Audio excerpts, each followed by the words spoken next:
ஒரு விருந்து, ஒரு ஆசை. ஆனா, அந்த ஆசைக்காக கையெடுத்து கும்பிட்டு கண்ணீரோட வீட்ட விட்டு வெளியில வந்தாங்க. அந்த அவமானத்துக்கு காரணம் யாரா இருக்கும்? அண்ணனுங்க வீட்டுக்கு போனதுக்காக வேண்டி ஒரு பொண்ணுக்கு கிடைச்சது விருந்தா? இல்ல அவமானமா? அதுக்கப்புறம் நடந்த ஒரு விஷயம் பார்த்தீங்கன்னா, மொத்த குடும்பத்தையுமே உலுக்கிடுச்சு. கோமதிக்கு அவங்க வாழ்க்கையில பார்த்தீங்கன்னா, ஒரே ஒரு ஆசை தான். ஆனா, அந்த ஆசை அவங்களோட கண்ணீரோட கும்பிட வச்சுடுச்சு. மயில் கடைக்கு வந்தனால கோமதி கொந்தளிச்சுட்டாங்க. அதே நேரத்தில முத்துவேல் எடுத்த ஒரு முடிவு எல்லாத்தையுமே மாத்த போகுது.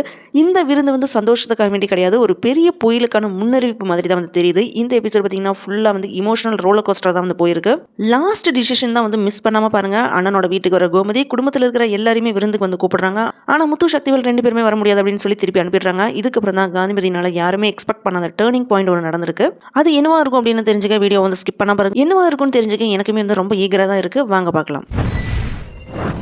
இந்த எபிசோடு பார்த்தீங்கன்னா குடும்பம், மரியாதை, ஆசை, அவமானம் இந்த மாதிரி எல்லாமே கலந்து போன ஒரு ஹெவி இமோஷனல் எபிசோடாக தான் வந்திருக்கு. கோமதியோட மனசுல இருந்த ஒரே ஒரு ஆசை என்னன்னு பார்த்தீங்கன்னா, அண்ணனுங்க 2 பேருமே நமக்காக நின்னாங்க.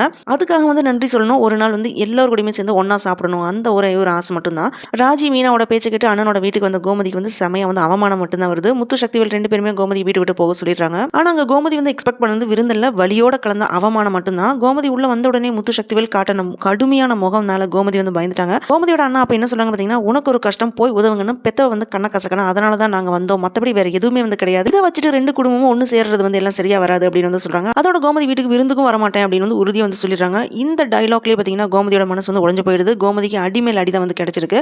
கோமதியோட அண்ணனுங்க 2 பேருமே இவங்களுக்காக வேண்டி நின்னதுல சந்தோஷப்பட்டு தான் விருந்துக்கு கூப்பிட வந்திருக்காங்க. ஆனா இவங்களுக்கு அந்த கொடுப்பு கிடைக்கவே இல்லை. என்ன மன்னிச்சிடுங்க அப்படின்னு கையெடுத்து கும்பிட்டு வீட்டை விட்டு வெளியில போறாங்க. சோ ராஜிட்டு என்ன சொல்றாங்க பாத்தீங்கன்னா, என்னோட வாழ்க்கையில நான் ஆசைப்படுறது எப்பவுமே நடக்காது போல அப்படின்னு அழுது புலம்பிட்டு இருக்காங்க. அந்த மொமெண்ட்ல கோமதியோட மருமக ஆறுதல் சொல்றாங்க. அந்த சமயத்துல பாண்டியன் சரவணன் 2 பேருமே கடையில இருந்து வந்த உடனே கோமதி பாக்குறாங்க. அப்ப அவங்க கண்களை நிக்கிறத பார்த்த உடனே கடுப்பாகிறாரு. பாண்டியனுக்கு அது பொறுக்கவே இல்லை. கோபமா வீட்டுக்குள்ள போறாரு. கோமதி பின்னாடியே சமாதானம் பண்றாங்க. என்னங்க நமக்கு திக்கு தெரியாம நின்ன சமயத்துல நமக்காக அண்ணனுங்க நின்னாங்க. அவங்கள விருந்து கலைக்கணும் தான் ஆசைப்பட்டேன். அதுக்காக தான் அந்த வீட்டுக்கு நான் போனேன் அப்படின்னு சொல்றாங்க. உங்ககிட்ட அப்புறம் சொல்லிக்கலாம் அப்படின்னு நினைச்சேன் அப்படின்னு கோமதி சொல்றாங்க. அப்ப மீனா என்ன கேட்கறான்னு பாத்தீங்கன்னா, அவங்க என்ன சொன்னாங்க அப்படின்னு கேட்கறா. அவங்க வரமாட்டேன்னு சொன்னதை பத்தி கோமதி சொல்றாங்க. அப்ப பாண்டியன் ஒரு தெளிவான முடிவு ஒன்று சொல்றாரு. என்னன்னு பாத்தீங்கன்னா, அவங்க நமக்காக நின்னது எல்லாமே உண்மைதான். நாளைக்கு அவங்களுக்கு ஏதாவது பிரச்சனைனா நம்மளும் போய் நிக்கலாம். அதே நேரம் இதை வச்சுட்டு 2 குடும்பம் சேர்றதுல சரியா வராது அப்படின்னு சொல்லிட்டு பாண்டியன் போயிடுறாரு.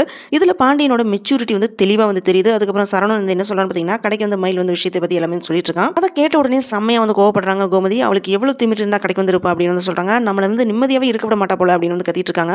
உடனே பாண்டியன் என்ன சொல்றாருன்னா, நான் இனிமே அந்த பிள்ளை வரக்கூடாது அப்படின்னு சொல்லிட்டேன் அப்படின்னு செம்ம தெளிவா சொல்லிட்டு போயிடுறாரு. இந்த விஷயத்தை அப்படியே விட்டுடு அப்படின்னு பிரச்சனைக்கு ஒரு ஃபுல் ஸ்டாப் வச்சு வச்சிடறாரு. இந்த பக்கம் பாத்தீங்கன்னா காந்திமதி சாப்பிடாம உட்காந்துருக்காங்க. முத்துவேல் கூப்பிடுறாரு. ஆனா இவங்க என்ன சொல்றாங்க பாத்தீங்கன்னா, எனக்கு எதுவுமே வேண்டாம் அப்படின்னு சொல்லிடுறாங்க. சக்தி என்ன கேட்கறாருன்னா, ஏமா உன் மக வீட்டுக்கு விருந்துக்கு போகணுமா அப்படின்னு கேட்கறாரு. காந்திமதியும் அதுல என்ன தப்பு இருக்கு, விருந்து மட்டும் தானே தரேன்னு சொன்னாங்க, அதுக்கு போயிட்டு வரதுல என்ன இருக்கு அப்படின்னு சொல்றாங்க. முத்துவேல் அதெல்லாம் சரியா வராது அப்படின்னு சொல்றாரு. அப்ப காந்திமதி எனக்காக இந்த ஆசையை மட்டும் நிறைவேற்றி வைங்க அப்படின்னு எமோஷனலா பேசுறாங்க. அந்த இமோஷனல் ரிக்வெஸ்ட்டுக்கு அப்புறம் பாத்தீங்கன்னா வேற வழி இல்லாம முத்துவேல் சரிமா அப்படின்னு சொல்லிடுறாரு. நம்ம விருந்துக்கு போயிட்டு வரலாம் அப்படின்னு சொல்றாரு.